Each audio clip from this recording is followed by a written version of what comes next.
Hello everyone. In this video, we are going to see important news snippets from the Hindu dated 30th June 2026. Starting with GS2, governance से relate करेंगे, AI से relate कर सकते हैं. Reforms 3.0 towards Bharat rate of growth. ये important बन जाएगा. Bharat rate of growth को हम एज अ कीवर्ड यूज कर सकते हैं. हमें कुछ रिफॉर्म्स करनी पड़ेगी to achieve Bharat rate of growth. अब यहाँ पे बात क्या कर रहे हैं, अगर मैं आर्टिकल का क्रक्स देखूँ तो सिर्फ इतना बोल रहे हैं कि हमें ज़रूरत है to develop sovereign AI. Recently हमने क्लॉड माइथोस को कितनी बार डिस्कस कर लिया. अब उससे क्या क्रिएट होता है, डिजिटल सॉवरेनिटी पर प्रॉब्लम आती है बिकॉज यूएसए ने बोला कि ये मॉडल नॉन अमेरिकन कंट्रीज में नहीं जाना चाहिए. तो इससे क्या प्रॉब्लम आएगी कि दूसरे देश जो निर्भर है इन टेक्नोलॉजीज के ऊपर वो क्या करें. तो इसलिए हम कहाँ पे फोकस कर रहे हैं, हम फोकस कर रहे हैं सॉवरन AI बनाने में जो कि सूटेड होगी इंडियन लैंग्वेजेस के ऊपर और इंडियन नीड्स के ऊपर. इसके लिए हमें क्या ज़रूरत है, to support startups and researchers of India. ये हम पूरा अगर आर्टिकल का निचोड़ देखो तो यही आर्टिकल मिल गया. कुछ चीज़ें हैं जो हम डिस्कस कर लेते हैं जिनको हम यूज़ कर सकते हैं. फॉर एग्जाम्पल ये इंट्रो बहुत अच्छी थी. For 45 years after independence India grew at economic rate of 3%, infamously known as Hindu rate of growth. मतलब बोल रहे हैं कि 45 years after independence India grow कर रहा था 3% पर. और बीओपी क्राइसिस आ गई. बीओपी क्राइसिस आई तो क्या हुआ, हमने लिबरलाइजेशन ले आए. लिबरलाइजेशन लेकर आए तो विद इन अ डिकेड क्या हुआ, जीडीपी बढ़ गई. जीडीपी कब बढ़ी, जब हमारे पास ये क्राइसिस थे और हम रिफॉर्म लेकर आए. ये क्राइसिस था और ये रिफॉर्म लेकर आए हम. इससे क्या हुआ, ये आउटकम आया. राइट.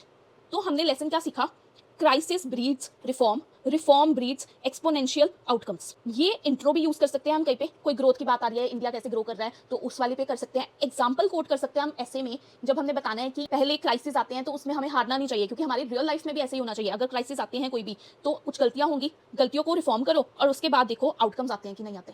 नहीं आते आउटकम्स कई बार, कोई बात नहीं, दोबारा से रिफॉर्म करो, क्योंकि रिफॉर्म करेंगे तभी आउटकम्स आएंगे. कीवर्ड्स की बात करें तो ये लाइन भी आप यूज कर सकते हो एज एन इंट्रोडक्शन में या कंक्लूजन में, that India has moved from Hindu rate of growth to Bharat rate of growth. Article में बेसिकली बोला गया कि जैसे आधार लेकर आए थे, जैसे हम यूपीआई लेकर आए थे और काफ़ी ज़्यादा हमने ग्रोथ देखा अपनी गवर्नेंस में, उसी तरह हमें फोकस करना चाहिए AI के ऊपर. तो एग्जाम्पल में उन्होंने आधार की एग्जाम्पल, आधार कितने लोगों का डेटा अपने बायोमेट्रिक आइडेंटिटी सिस्टम में रख रहा है, 1.38 billion people. And UPI transactions की बात करें तो 250 बिलियन एनुअल ट्रांजेक्शंस हो रही हैं. 50% of the world's real time digital payments UPI handle कर रहा है. AI को अगर हमने ग्रो करना है तो हमें क्या चाहिए, हमें चाहिए AI इन्वेस्टमेंट. हम इन्वेस्टमेंट अगर 0.06%, कितनी इन्वेस्टमेंट, बस इतनी सी इन्वेस्टमेंट अगर हम कर दें AI में तो हमें उसका आउटकम बहुत ज़्यादा मिलेगा. जितने पैसे हम फूड सब्सिडी को एलोकेट करते हैं उसका सिर्फ 1/14 हमें AI इकोसिस्टम पे खर्चना है और 1/10 ऑफ फर्टिलाइजर सब्सिडी. सेकेंड है, अब हमें कोई भी एक्स्ट्रा पैसे लगाने की जरूरत नहीं है. ऑलरेडी हमारे पास इतना बजट है कि हमें खर्चना है, पर लेकिन विद न्यू प्रायोरिटीज होनी चाहिए हमारी पॉलिसी मेकिंग में, न्यू फ्रेमवर्क्स होने चाहिए और कुछ ऐसी रीएलोकेशंस करो जहाँ पे हम वेस्टफुल एक्सपेंडिचर कर रहे हैं उसको हम अगर कम कर दें तो हम AI के ऊपर पैसे इन्वेस्ट कर सकते हैं. थर्ड बात करें तो आप पब्लिक प्राइवेट पार्टनरशिप को बढ़ाओ. ये कैसे बढ़ा सकते हो, देखो गवर्नमेंट कुछ प्रोवाइड करे, कुछ प्राइवेट सेक्टर प्रोवाइड करे, दोनों आपस में मिलकर डेटा सॉवरेनिटी के ऊपर वर्क कर सकते हैं. फोर्थ आता है पेड AI मॉडल्स. इसका मतलब है कि अगर आप किसी भी कंपनी को पैसे पे कर रहे हो, जैसे अगर आपने कोई सब्सक्रिप्शन ली है तो कंपनी का फर्ज बनता है कि वो इक्विवेलेंट अमाउंट की सब्सक्रिप्शन की फीस प्रोवाइड करे स्कूल्स को, रिसर्च इंस्टीट्यूशंस को, ताकि AI के ऊपर रिसर्च बढ़े. फिफ्थ हमारे पास बात आती है कि हमें कोई भी सिंगल इकोसिस्टम के ऊपर डिपेंडेंट नहीं होना. यूज करो सॉवरेन, मतलब जो यहाँ पे बन रही है उनको यूज करो और कुछ चाइना वगैरह जो भी ओपन सोर्स मॉडल्स हैं उनको यूज करो और सीखो और फिर डेवलप करी जाओ. सिक्स्थ बात करें तो नेशनल AI टोकन पॉलिसी लेकर आओ. AI टोकन सिस्टम क्या होगा, AI token system for example सर्वम AI है जो हमारी इंडिजीनियस AI सिस्टम हम डेवलप कर रहे हैं. अब इसको क्या करना चाहिए, इसको कुछ टोकन पॉइंट्स प्रोवाइड करने चाहिए. जैसे कि पहली 200 चैट्स फ्री हैं. इससे क्या होगा, इससे लोगों को लगेगा कि हाँ ये फ्री है, चलो ट्राई करते हैं. ये ट्राई करेंगे, ट्रायल, फिर इंप्रूव होगा मॉडल, फिर ट्रायल होगा, फिर इंप्रूव होगा. ये ऐसे लूप चलती रहेगी. इसका एग्जांपल उन्होंने केस स्टडी के थ्रू दिया है कि याद है जब जियो आया था, जियो ने सबसे पहले फ्री डेटा प्रोवाइड करना शुरू किया था. उसी के जैसे हमें यहाँ पे फ्री टोकन्स चाहिए. जब जियो ने फ्री डेटा प्रोवाइड किया तो गवर्नमेंट ने भी उसको सपोर्ट किया. अब जियो क्यों लेकर आए थे, ताकि जितना भी मोनोपोली चल रहा था मार्केट में, 2 कंपनीज थी तब जिनका मोनोपोली चल रहा था, तो जियो लेकर आया. जब वो फ्री डेटा लेकर आया तो लोग इन दोनों से शिफ्ट होकर जियो में चले गए. तो इससे क्या हुआ, कंपटीशन बढ़ गया. अब कंपटीशन जहाँ पे भी बढ़ेगा वहाँ पे प्राइसिंग क्या हो जाएगी, कम हो जाएगी. तो ऐसे ही देखा गया कि डेटा के प्राइसेस फेल हो गए. और कुछ गवर्नमेंट ने भी कुछ ऐसा इन्वायरमेंट क्रिएट कर दिया जियो के लिए, जैसे कि स्पेक्ट्रम ऑक्शंस में favourable environment, net neutrality, infrastructure sharing. तो इससे भी जियो बढ़ गया. अब ये केस स्टडी को हम यूज़ कर सकते हैं कैसे हम AI सिस्टम्स को प्रमोट कर सकते हैं. कौन से एआई सिस्टम्स को?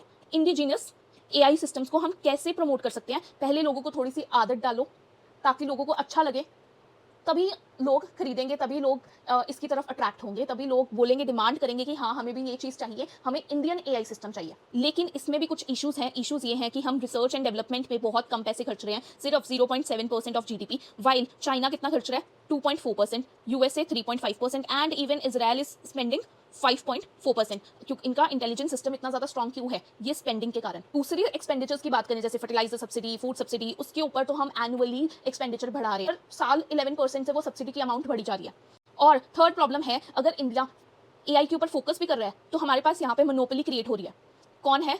नविद्या कंपनी है जिनका डोमिनेंस ज़्यादा बढ़ रहा है। तो हमें क्या चाहिए? हमें चाहिए हम सिंगल डोमिनेंस पे फोकस ना करें, हम इसको डाइवर्सिफाई करें। इसलिए हमें क्या चाहिए? इसलिए हमें चाहिए ओपन सोर्स मॉडल्स, मतलब दूसरी कंट्रीज से सीखें, जैसे कि अभी जो भी ओपन है उनको हम यूटिलाइज करें, एंड सॉवरेन मॉडल्स के लिए हम ऐसा कंक्लूसिव इन्वायरमेंट क्रिएट करें। बस आर्टिकल में इतना ही था। नेक्स्ट आर्टिकल हम जीएस 2 से रिलेट करेंगे, कॉर्पोरेटिव फेडरलिज्म से रिलेट करेंगे। कल हमने बात की थी कॉर्पोरेटिव फेडरलिज्म की in case of Tungabhadra dam. वैसे ही हरियाणा एंड राजस्थान ने एक पैक्ट बना लिया है to implement Yamuna water accord. ये क्या अभी आया है? नहीं, ये 1994 का अपर यमुना एग्रीमेंट है जिसको अब हम इंप्लीमेंट करेंगे। इतनी देर हो गई है, हमने इंप्लीमेंट क्यों नहीं किया? कभी कोई पॉलिसी इश्यूज आ जाते थे, कभी कोई इंफ्रास्ट्रक्चर चैलेंज आ जाते थे, लेकिन अभी हमने सोचा है कि अब हम करेंगे। कैसे करेंगे? इंफ्रास्ट्रक्चर बनाएंगे। इंफ्रास्ट्रक्चर अब कैसे बनाएंगे? हम पाइपलाइन सिस्टम के थ्रू करेंगे। पाइपलाइन सिस्टम भी अंडरग्राउंड होगी, मतलब कि कोई भी ऊपर कैनाल सिस्टम नहीं होगी, अंडरग्राउंड पाइप्स होंगी। इससे क्या होगा? इससे आपको लैंड कम चाहिए क्योंकि अंडरग्राउंड है, और आपके डिस्प्यूट्स कम होंगे, क्लियरेंसेस बहुत कम होगी। तो यमुना जी कैसे फ्लो कर रहे हैं? बॉर्डर के ऊपर, ये हरियाणा, दिल्ली एंड यूपी। तो हम कहाँ से पानी लेंगे? जितना भी एक्सेस वाटर होगा, ये नहीं है कि सारा वाटर इनको पहुंचाएगा, नहीं, सिर्फ मानसून के टाइम पे जो एक्सेस वाटर आ जाता है यमुना जी में, उसको हम हथनीकुंड बैराज से एक अंडरग्राउंड पाइपलाइन क्रिएट करेंगे और राजस्थान में पहुंचाएंगे। नेक्स्ट आर्टिकल हम जीएस 2 से रिलेट करेंगे, गवर्नेंस से रिलेट करेंगे। Rise in food poisoning cases highlights lapses in food safety. इसको हम कहाँ यूज करेंगे? 2025 में एक क्वेश्चन आया था फास्ट फूड के ऊपर, उसमें ये डेटा यूज कर सकते हैं कि फूड पॉइजनिंग भी बढ़ रही है। कंटेक्स्ट क्या है? मध्य प्रदेश, महाराष्ट्र में हमने 200 से ज़्यादा डेथ्स देख ली है, और ज़्यादातर डेथ्स प्राइवेट स्कूल्स में हो रही है due to mid day meal contamination cases. और एक और डेटा हम कोट कर सकते हैं, India ranks 15th globally in food borne years of life lost पर 1 लाख पीपल। अगर ये 15th रैंक कर रहा है तो मतलब कि बहुत ज़्यादा डेथ्स होती होंगी। तो यही हमारा इशू है। सबसे पहला accidental deaths and suicides in India का डेटा अगर हम देखें तो नियर अबाउट 1200 डेथ्स हो रही है इन 2024। फसाई का डेटा देखें तो हमारे पास स्टेट फूड सेफ्टी इंडेक्स आता है, उसमें बताया गया दैट नियरली 75% स्टेट्स ऐसी हैं जो बिलो 50 की स्कोर ले रही है आउट ऑफ 100, इंडिकेट कर रहे हैं वीक फूड सेफ्टी सिस्टम को। एग्जाम्पल देखो, झारखंड का एग्जाम्पल लेते हैं अगर हम, तो यहाँ पे स्कोर है 26 और डेथ कितनी है? 130। इसका मतलब ये स्कोर और डेथ्स में कुछ रिलेशन है। जहाँ पे स्कोर कम है वहाँ पे डेथ्स भी ज़्यादा है। जैसे कि यूपी की बात करें तो 44 स्कोर है, तो डेथ्स भी वहाँ पे 200 से ज़्यादा है। अब ये तो कॉमन चैलेंज है, वीक एनफोर्समेंट और इंस्पेक्शन होती है लेकिन पुअर इंप्लीमेंटेशन रह जाती है। जैसे कि महाराष्ट्र में देखें तो 1.5 लाख से ज़्यादा हमारे पास फूड बिजनेस ऑपरेटर्स हैं, लेकिन वहाँ पे हमने सैंपल्स कितने टेस्ट किए? सिर्फ 20,000। और इंस्टीट्यूशनल कैपेसिटी देखें स्टेट के लेवल पर तो वो भी कम है, वैकेंसीज हैं 40%। ये डेटा हमने कहाँ से लिया है? राज्यसभा का डेटा है, अभी लेटेस्ट डेटा है जिसको हम यूज़ कर सकते हैं कि ऑफिसर्स की जो स्ट्रेंथ है वो कितनी है? 4200 होनी चाहिए, लेकिन प्रेजेंटली हमारे पास नियर अबाउट 3000 है। अगर हम बात करते हैं मेजर्स की, सबसे पहला मेजर हमारे पास लीगल बेसिस पर देखें तो हमारे पास रेगुलेटर आ जाता है, कौन? Food safety and standards authority of India. And secondly हमारे पास आता है स्टेट फूड सेफ्टी इंडेक्स, हमने ऊपर देख लिया। लेकिन ये क्या करता है? ये वैल्यूएट करता है कि स्टेट के पास इतनी ज़्यादा ह्यूमन रिसोर्सेज हैं, यहाँ पे हमने देखा ह्यूमन रिसोर्सेज नहीं है। कंप्लायंस कर रहे हैं, हाँ, एनफोर्समेंट तो हो रही है लेकिन इंप्लीमेंटेशन नहीं हो रही। फूड सेफ्टी इंफ्रास्ट्रक्चर है, training and capacity building and consumer impact. Next article हम जीएस 2 से रिलेट करेंगे, आईआर से रिलेट करेंगे, पाकिस्तान एंड अफगानिस्तान। अब ये दोनों क्यों लड़ते रहते हैं? पाकिस्तान ने अभी अटैक कर दिया अफगानिस्तान के ऊपर, लेकिन इन दोनों की लड़ाई का क्या बेस है? पाकिस्तान और अफगानिस्तान पहले दोनों भाई भाई थे, सिंपल में समझेंगे, ठीक है। 2001 में यूएस ने काउंटर टेररिज्म एफर्ट्स के तहत अफगानिस्तान पे अटैक किया।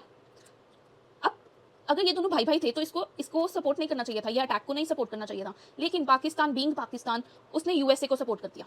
उससे अफगानिस्तान को गुस्सा चढ़ गया। अफगानिस्तान को गुस्सा चढ़ गया तो कुछ लोगों ने क्या बना ली? तहरीक ए तालिबान पाकिस्तान, जो कि अफगानिस्तान बेस्ड टेररिस्ट ऑर्गेनाइजेशन है।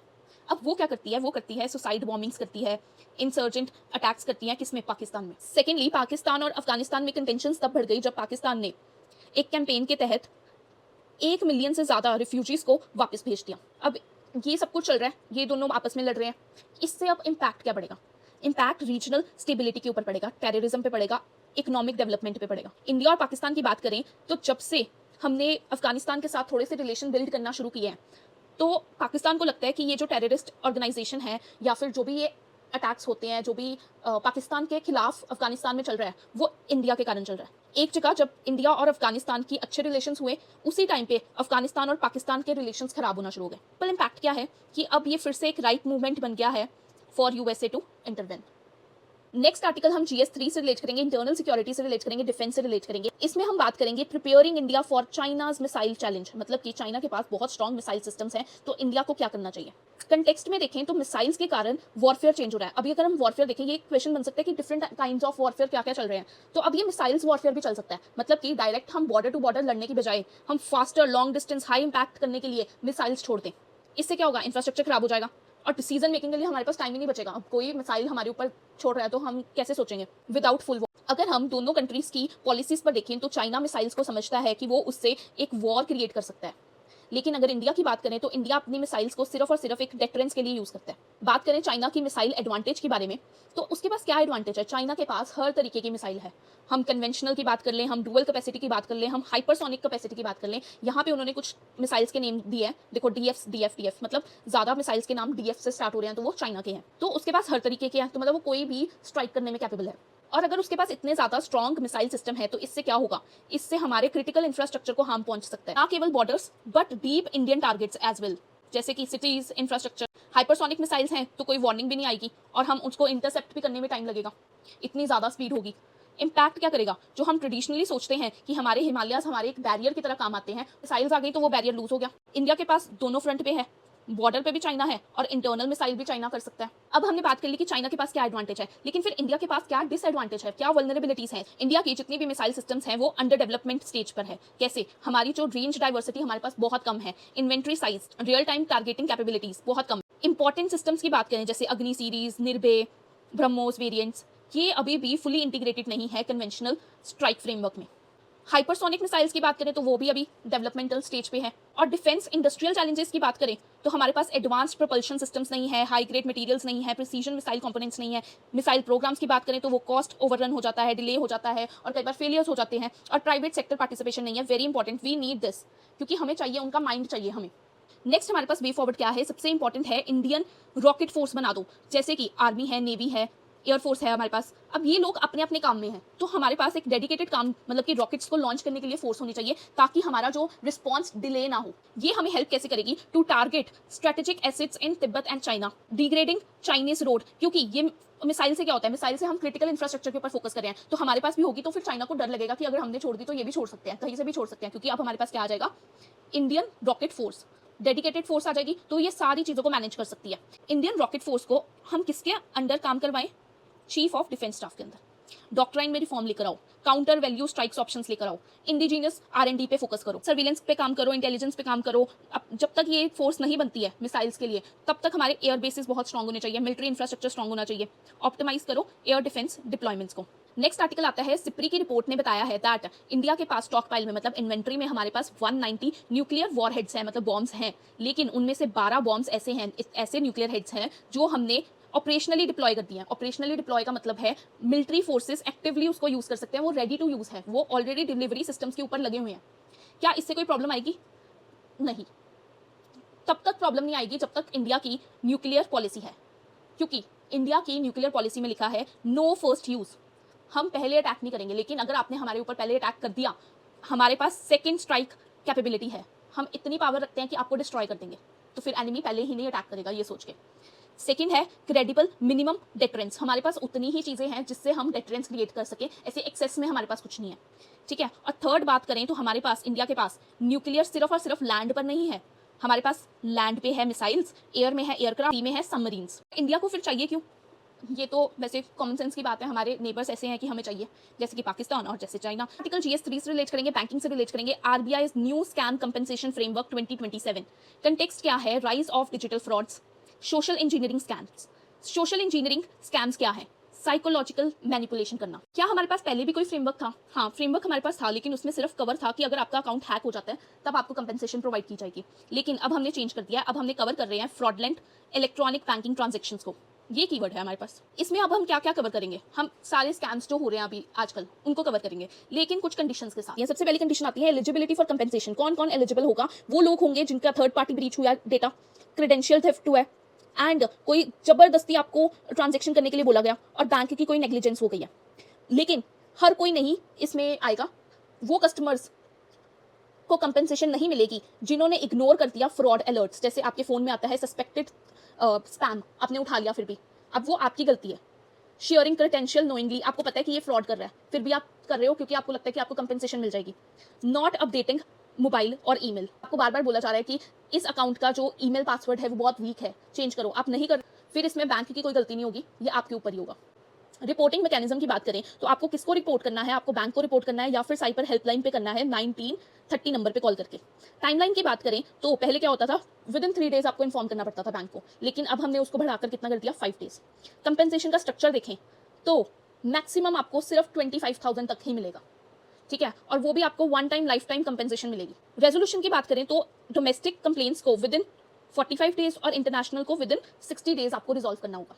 प्रॉब्लम्स क्या आती हैं? कंपेंसेशन की अमाउंट हमने कैप कर दिया है कि 25,000 से ज़्यादा आपको नहीं मिलेगा, तो बहुत लो कंपेंसेशन कैप है। सेकंड बात करें तो हाई वैल्यू स्कैम्स हो रहे हैं। अब हाई वैल्यू स्कैम्स इसमें कवर नहीं है क्योंकि इतने ज़्यादा डिजिटली सब कुछ इवॉल्व करता है, न्यू स्कैम्स आ जाते हैं, ये कितने ही स्कैम्स को कवर करेंगे। वल्नरेबल ग्रुप्स, अभी भी एल्डरली, डिजिटली इलिटरेट पीपल, उनको नहीं समझ आएगा, फिर भी ना उनको कंपेंसेशन के बारे में पता लगेगा। और एमर्जिंग चैलेंजेस वही है कि अभी AI ड्रिवन फ्रॉड सिस्टम्स आ रहे हैं, डीप फेक आ रहा है, तो आप ये पूरी लिस्ट नहीं आप क्रिएट कर सकते कौन से स्कैम्स इसमें कवर होंगे। नेक्स्ट आर्टिकल हम इकोनॉमी से रिलेट करेंगे, GS3 से रिलेट करेंगे। इस आर्टिकल में क्या गिवन है? Index of industrial production 5 month high note किया गया एट 5.1%। या क्या हमें ये याद करना है? हमें ये याद नहीं करना, लेकिन यहाँ पे आप इसका ट्रेंड देख सकते हो कि अभी ये बढ़ रहा है। बढ़ना अच्छा है कि नहीं? बढ़ना अच्छा है क्योंकि इंडस्ट्री की प्रोडक्शन बढ़ रही है। इंडेक्स ऑफ इंडस्ट्रियल प्रोडक्शन की बात करें तो कौन निकालता है? मॉस्पी। बेस ईयर क्या है? 2022-23, ये हमने अपडेट किया अभी। कंपोनेंट्स देखें तो इसमें मैन्युफैक्चरिंग, माइनिंग, इलेक्ट्रिसिटी और water supply, sewerage and waste management, ये हमारे पास न्यू कंपोनेंट हमने इंट्रोड्यूस किया। इसको याद कैसे करेंगे? इसको याद हम करेंगे म्यू, जैसे कैट बोलती है ना, म्यू, डबल M लगा देना बस, तो हम इसको याद कर लेंगे। वैसे भी आप इसको याद कर लोगे, ये तो ईजी है। और साथ में हमने इसमें नोटिस करना है कि सबसे ज़्यादा मैन्युफैक्चरिंग का वेट है, उसके बाद माइनिंग, उसके बाद इलेक्ट्रिसिटी, उसके बाद वाटर। तो मतलब अगर हम वो म्यू देखें तो हमारे पास बिल्कुल डिसेंडिंग ऑर्डर में आ जाएगा। रीसेंट चेंजेस की बात करें, क्यों आज आर्टिकल आया था? क्योंकि अब हमने यूज़ करना शुरू कर दिया है प्रोड्यूसर प्राइस इंडेक्स को इंस्टेड ऑफ WPI। PPI आपको पता है क्या है? हम फैक्ट्री गेट के ऊपर देखेंगे कि प्रोडक्ट कितने का आया था। WPI कहाँ पे देखता है? मार्केट में देखता है। तो अगर हम फैक्ट्री गेट पे देखेंगे तो हमें रियल प्राइसेस पता लगेंगे, यहाँ पे इन्फ्लेशन एडजस्ट नहीं की जाती। और सेकंड, हमने ऐसे चेंजेस क्यों लेकर आए हैं? क्योंकि इंटरनेशनल रिकमेंडेशंस के ऊपर, that is international recommendations for the index of industrial production guidelines, इनके बेसिस पर हम ये सारी चेंजेस लेकर आ रहे हैं, जैसे बेस ईयर को चेंज करना, ये इंट्रोड्यूस करना, देन हम प्रोड्यूसर प्राइस इंडेक्स के ऊपर शिफ्ट कर रहे हैं। ये मैटर क्यों करता है? इससे हमें पता लगता है कितनी कंजम्पशन हो रही है। कंजम्पशन कैसे पता लगती है? अगर प्रोडक्शन हो रही है, अगर मतलब डिमांड आ रही है, तो मतलब कंजम्पशन बढ़ रही है। और कंजम्पशन बढ़ना बहुत अच्छी बात है, क्योंकि जब जब कंजम्पशन बढ़ती है तब तक प्रोडक्शन बढ़ती है, प्रोडक्शन बढ़ेगी, वर्कर को पैसे ज़्यादा जाएंगे, और वर्कर को पैसे ज़्यादा जाएंगे तो वो कंजम्पशन ज़्यादा करेगा, और ऐसे ही आपकी फ्लो बनता जाएगा। और secondly, better policy making. Next article हम GS3 से रिलेट करेंगे, इंटरनल सिक्योरिटी से रिलेट करेंगे। जब हमारे पास जम्मू एंड कश्मीर का कोई भी आता है क्वेश्चन इंटरनल सिक्योरिटी में, तो हम एम्प्लॉयमेंट वाला पॉइंट लिखते हैं। एम्प्लॉयमेंट वाले पॉइंट पे आप एग्जांपल दे सकते हो लेवेंडर ब्लूम का, मतलब लेवेंडर की कल्टीवेशन होती है और इसमें एक मिशन आता है, आई थिंक उसका नाम है अरोमा मिशन। आप उसको मेंशन कर सकते हो कि ये भी एम्प्लॉयमेंट जनरेट कर रहा है। बस हमारे पास यही है कि ये देखो, ये लेवेंडर्स हैं जो हम यूज़ करते हैं इन परफ्यूम, सोप्स वगैरह में। और यहाँ पे आप देखो इससे क्या बढ़ रहा है? Rural livelihood and agri tourism. ये कितना इंपॉर्टेंट है। एग्री टूरिज्म भी बहुत अच्छी एक थीम है, उसमें भी आप इसको यूज़ कर सकते हो। नेक्स्ट आर्टिकल हम GS4 से रिलेट करेंगे, वॉर एथिक्स से रिलेट करेंगे। Operational secrecy during wars is must, but there must be accountability. अब ऐसा हम क्यों बोल रहे हैं कि हमें ऑपरेशनल सीक्रेसी भी होनी चाहिए और पब्लिक अकाउंटेबिलिटी भी होनी चाहिए? क्योंकि ऑपरेशन सिंदूर 2025 में हमने लॉन्च किया था आफ्टर पहलगाम टेरर अटैक। तब तो हमने बोला था कि कोई कैजुअलिटीज़ इंडिया की साइड पर नहीं हुई, लेकिन अभी हमने रिपोर्ट की हैं 6 सोल्जर कैजुअलिटीज़ को। हम 2026 की बात कर रहे हैं और 2026 में हम ये चीज़ बता रहे हैं। और ये आर्टिकल यही बोल रहा है कि आप 2026 में ये चीज़ क्यों बता रहे हो, ये चीज़ तो आपको 2025 में ही बतानी चाहिए थी। तभी हमारे पास 2 वैल्यूज़ में कॉन्फ्लिक्ट आता है, दैट इज़ ऑपरेशनल सीक्रेसी, मतलब ऑपरेशन की सीक्रेसी रखना, और पब्लिक अकाउंटेबिलिटी। बस इश्यूज़ क्या आते हैं कि अभी हमने इतना डिले कर दिया ये चीज़ बताने में, तो क्वेश्चन उठता है हमारी ट्रांसपेरेंसी के ऊपर और स्टेट कम्युनिकेशन के ऊपर। And secondly, selective disclosure can Erode institutional credibility, create information asymmetry. बात करते हैं कि इंपॉर्टेंस क्या है, अगर हम ये एक्नॉलेज पहले कर लेते तो क्या इंपॉर्टेंस है इसकी। इसकी एक्नॉलेजमेंट की इंपॉर्टेंस सबसे पहली है टाइमली रिकॉग्निशन जो है वो इंश्योर करता है कि रिस्पेक्ट और डिग्निटी बनी रहे सोल्जर्स के प्रति, ट्रस्ट बना रहे इंस्टीट्यूशंस पर, और मोरल डाउन ना हो किसका, आर्म्ड फोर्सेस का। अगर हमने अब डिले किया तो इससे क्या क्या रिस्क हो सकता है। रिस्क हो सकता है परसेप्शन ऑफ ओपेसिटी, मतलब सिविलियंस को लग सकता है कि इन्होंने हमसे काफ़ी चीज़ें छुपाई हैं। Weakening of civil military trust, example की बात करें तो अगर हमें ये चीज़ पहले पता होती तो हम पब्लिक ऑनरिंग में उनको डिस्प्ले करते, उनको रिस्पेक्ट प्रोवाइड करते। इससे क्या हुआ, डिलेड ऑफिशियल कंफर्मेशन, इतनी लेट आई कि हमने ये मिस कर दिया। Then what is way forward, सबसे पहले ट्रांसपेरेंसी मेंटेन करो, सेकंड एग्जीक्यूटिव की अकाउंटेबिलिटी मेंटेन करवाओ, एंड थर्ड स्ट्रेटेजिक सीक्रेसी। अगर ये क्वेश्चन आ जाता है वॉर एथिक्स के ऊपर तो ये कीवर्ड अच्छा है, स्ट्रेटेजिक सीक्रेसी होनी चाहिए, मतलब कि minimum necessary secrecy, maximum possible transparency. और कंक्लूजन में ये बहुत अच्छा कंक्लूजन है, sunlight is the best disinfectant, मतलब सनलाइट से कीड़े मर जाते हैं, वैसे ही अगर ट्रांसपेरेंसी आ जाती है तो वो एक्सपोज कर देती है कोई भी रॉन्ग डूइंग्स को एंड प्रिवेंट कर देती है मिसयूज ऑफ पावर को। GS2 गवर्नेंस से रिलेट करेंगे, PM फैमिली केयर ट्रैकर, ये हमने लॉन्च किया है गुजरात में पायलट प्रोजेक्ट के तौर पे। इसमें हम क्या करेंगे, रियल टाइम डेटा को ट्रैक करेंगे from pregnancy until age of 18, very interesting. इससे हम ट्रैक कर सकते हैं कैसे उनकी वैक्सीनेशन हो रही है, ग्रोथ कैसे चल रही है, स्कूल में एनरोलमेंट्स हो रहे हैं कि नहीं। अगर हमने प्रेगनेंसी मतलब कि अभी चाइल्ड बॉर्न हुआ है उससे लेके 18 तक हमने ट्रैक कर लिया तो हम उनकी काफ़ी चीज़ें ट्रैक कर सकते हैं, उनकी हेल्थ ट्रैक कर सकते हैं, एजुकेशन ट्रैक कर सकते हैं। नेक्स्ट आर्टिकल हम GS3 से रिलेट करेंगे, national investment and infrastructure fund. Infrastructure मतलब कि ऐसा फंड जो इंफ्रास्ट्रक्चर बनाने में काम आएगा, इन्वेस्टमेंट मतलब कुछ लोग आकर इन्वेस्टमेंट कर रहे हैं इसमें। इंडिया बैक कर रहा है इसको, कितने परसेंट गवर्नमेंट का शेयर है, 49%, मतलब ये सॉवरन वेल्थ फंड है। ठीक है, अब एग्जाम्पल से समझते हैं हम, ये रोड है, अब ये रोड बनाने के लिए गवर्नमेंट, इंडियन गवर्नमेंट ने कितने पैसे दिए, 49%। अब ये फंड मैनेजर जाएगा दूसरी कंट्रीज में या फिर इन्वेस्टर्स के पास और उनको बोलेगा कि गवर्नमेंट ने देखो इस प्रोजेक्ट में 49% लगा दिए, आप 51% लगाओ। अगर गवर्नमेंट ने लगाए हैं तो यूजुअली लोग समझते हैं कि ये बहुत सेफ प्रोजेक्ट होगा। फॉर एग्जाम्पल कनाडा ने प्रोवाइड कर दिए फंड्स, इक्विटी होगी ये, ठीक है, ये ओनर्स हैं, और साथ में सऊदी अरेबिया ने कर दिए।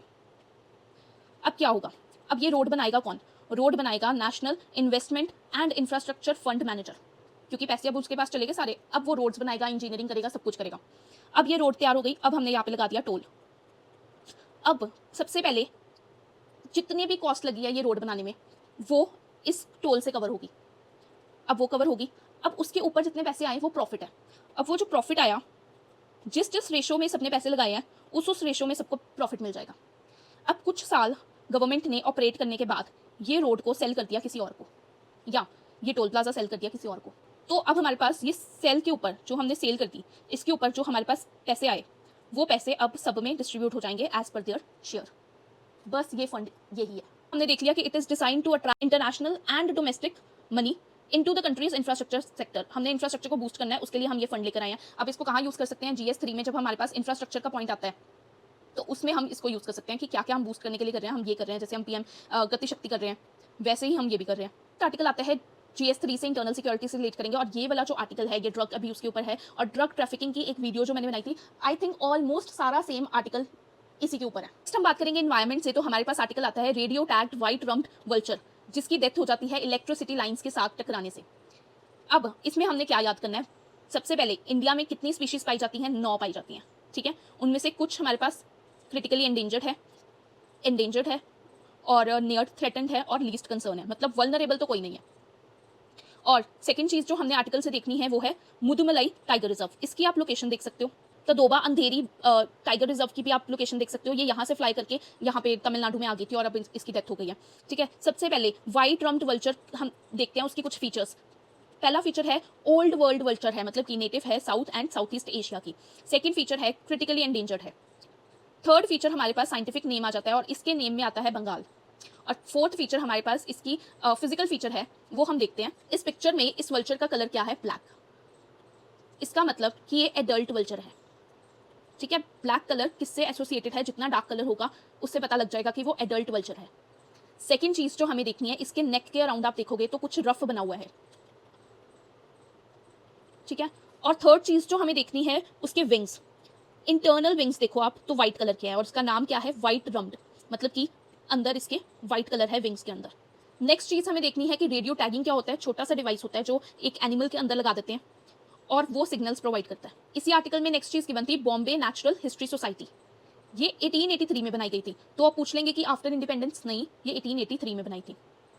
इसके ऊपर प्रीलिम्स 2014 में क्वेश्चन है। अगर हम देखें इसके फीचर्स की तो सबसे पहला फीचर बोल रहे हैं कि it is an autonomous organisation under ministry of environment and forest. अगर आपने इसको ध्यान से पढ़ा हो तो इसमें लिखा है सोसाइटी, और मोस्टली सोसाइटी एनजीओज होती हैं या सिविल सोसाइटी ऑर्गेनाइजेशंस होती हैं। तो ये ऑर्गेनाइजेशन मिनिस्ट्री के अंदर तो काम नहीं करती, तो ये गलत हो जाएगा। और ये दोनों तो नॉर्मल स्टेटमेंट्स हैं, तो ये सही हो जाएगी। तो इसका आंसर आ जाएगा 2 और 3। बस आज के लिए इतना ही। Thank you.